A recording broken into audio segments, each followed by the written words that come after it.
সময় সাহাবায়ে কেরামকে বললেন, রোম সম্রাট অনেক বড় সম্পদের মালিক, অনেক সম্পদে অস্ত্রে শস্ত্রে সুসজ্জিত হইয়া মুসলমানদের ধ্বংস করার জন্য অগ্রসর হচ্ছে। তোমরাও তোমাদের সম্পদকে এখন দান করো, আমার এই চাদরের পরে দান করিয়া দাও। আল্লাহর হাবিবের কথা শুনা বন্ধু ওসমান বিন আফফান রাদিয়াল্লাহু তাআলা আনহু 200 উটকে প্রস্তুত করে রাখছিলেন, ব্যবসার জন্য নিয়ে যাবেন। প্রত্যেকটা উটের মাঝে হাওদা ছিল, প্রত্যেকটা উটের মাঝে স্বর্ণের টাকাও রাখা ছিল। এই 200 উট আল্লাহর নবীর কথা শুনে পরকালে আল্লাহর সাথে ব্যবসা করার জন্য 200 উট আল্লাহর রাস্তায় দান করে দিয়েছেন। এটা হলো আখিরাতের টার্গেট, দুনিয়ার টার্গেট না। ওমান আরাদাল আখিরাতা ওয়া সাআ লাহা সাইয়াহা ওয়া হুয়া মুমিন।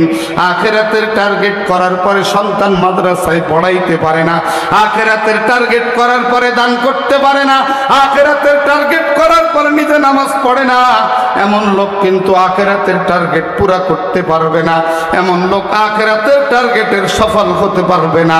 সাহাবায়ে কেরাম যেমন নবী পাকের হাতে বয়াত হয়ে আখিরাতের টার্গেট করেছেন, এমনি ভাবে নবী পাক বলার সাথে সাথে দান করে দিয়েছেন। ওই যুদ্ধের জন্য ওসমান ইবনে আফফান রাদিয়াল্লাহু তাআলা আনহু নগদ অর্থ বাদে 900 উট আল্লাহর রাস্তায় দান করেছেন। আল্লাহর হাবিবের কোলের ভিতরে 350 স্বর্ণ মুদ্রা হবে, নবী পাকের কোলের ভিতরে এনে ঢেলে দিলেন ওসমান বিন আফফান। নবী পাক উলট পালট করে দেখতেছে রে, আর বলতেছে এই দিনের পরে আল্লাহ পাক রব্বুল আলামিন উসমানের পরে আর কোনোদিন খুশি হবে না। হযরত ওমর দৌড় দিয়ে বাড়ি চলে গেছে, আমি আজকে দিব, মালের অর্ধেক দিয়ে দিয়েছে, আর সাহাবীরা মালের অর্ধেক দিয়েছে। হযরত আবু বকর বলে আমি কি ঠকে যাব নাকি? হযরত আবু বকর ঘরে গেছে, লুটা বাটি যা ছিল সুই পর্যন্ত গুছাইয়া 400 দিরহামের সম্পদ নবী পাকের চাদরে হাজির করে দিয়েছে। নবী পাক বলেন, আবু বকর সব গাট্টি বুঝকে বান্ধে নিয়ে আসছো, ঘরে কি রেখে আসছো? বলে ঘরে রাখছি আল্লাহ আল্লাহর নবীকে রেখে আসছি।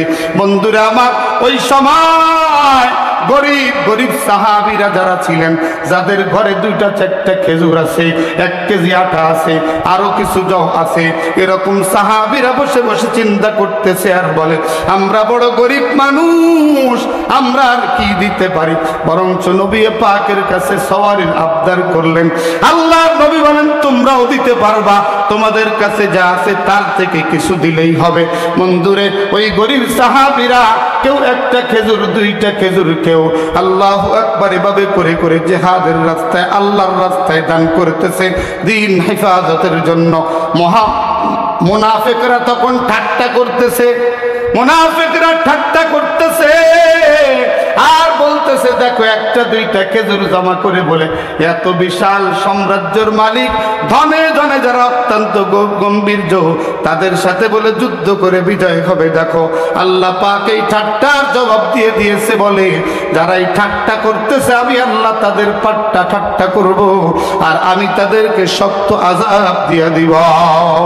সাহাবায়ে কেরাম যদি এই দৃষ্টান্ত পেশ না করতেন, তোমার আমার ঘরে বসে বসে দিন পাওয়া লাগতো না। দিন তারা আমাদের কাছে এভাবে পৌঁছে দিয়েছেন। বন্ধুরা আমার, আখিরাতের টার্গেটে আল্লাহর নবীর প্রিয় সাহাবী হযরত সাইদ বিন আমির রাদিয়াল্লাহু তাআলা আনহুকে হযরত উসমান গনি হিমসের গভর্নর করে পাঠাইলেন। দীর্ঘদিন পর্যন্ত কোনো সংবাদ নাই, কোনো আদান প্রদান নাই। চিঠি লিখলেন, সাইদ রে আমার চিঠি পাওয়ার সাথে সাথে তুমি মদিনায় উপস্থিত হয়ে যাবা। সাইদ বিন আমির মদিনায় উপস্থিত হয়ে গেলেন হযরত ওমরের দরবারে। বললেন, ও সাইদ, তুমি তো হিমসের গভর্নর হিসেবে থাকলে, কিন্তু আমার সাথে কোনো আলোচনা পর্যালোচনা কোনো যোগাযোগ তো তোমার সাথে আমার সাথে নাই। তুমি মনে হয় তোমার মতোই সবকিছু গুছাইতেছো, যাও তুমি বাড়ি চলে যাও, তোমার হিমসের গভর্নরই করতে হবে না। হযরত সাইদ বিন আমিরকে বাড়ি পাঠাইয়া আর একজন সাহাবীকে বললেন, ভাই রে তুমি যাও, হিমসের গভর্নর সাইদ বিন আমির তার বাড়িতে কোনো অট্টালিকা বানিয়েছে কিনা হিমসের অর্থ করি দুর্নীতি করে দেখে আসতে হবে, তুমি যাও। এই সাহাবী যাওয়ার সময় হযরত তোমার 200 টাকার একটা দিনারের থইলা তাকে দিয়া দিলেন, আর বললেন যদি সাইদের জন্য দশা দেখো তাইলে এটা হাদিয়া দিবা। হযরত সাইদ বিন আমের বাড়ি চলে গেলেন। এই ব্যক্তি মেহমান তার সাথে চলতে চলতে সাইদের বাড়ি যা উঠলেন।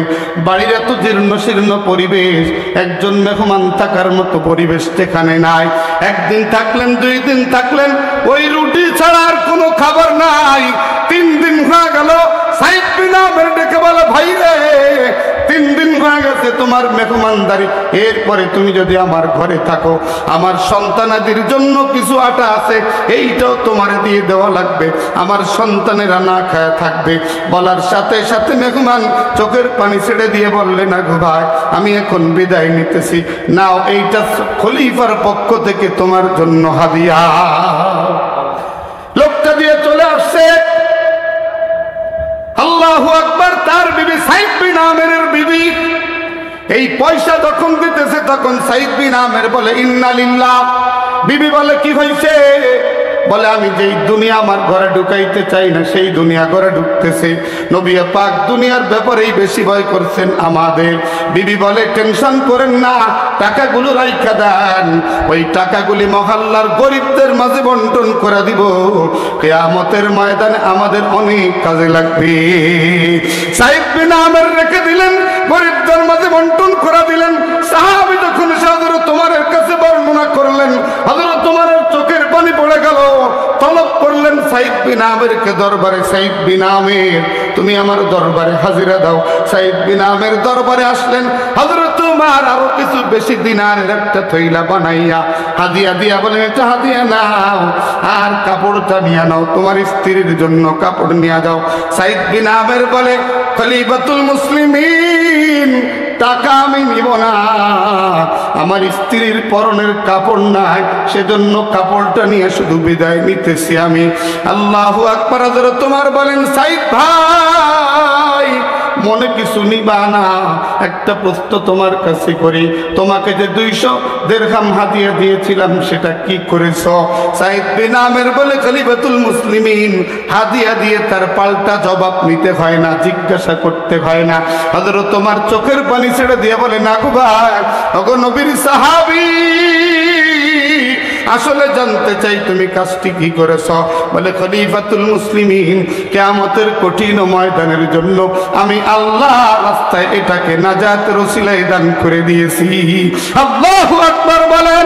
আরে মুসলমান ভাইরা রে আমার, বিশাল আয়োজন, এ মাদ্রাসা দ্বীনি দ্বারা শুনলেন আমার সন্তানদের, আল্লাহু আকবার, প্রিয় ছাত্র ভাইদের রেজাল্ট শুনলেন। এরা আন্তর্জাতিক মানের শুধু শুধু হাফেজ নয়, আল্লাহর ফজলে তেলাওয়াত শুনলে কলিজাটা ঠান্ডা হয়ে মনে হয় জিবরাইল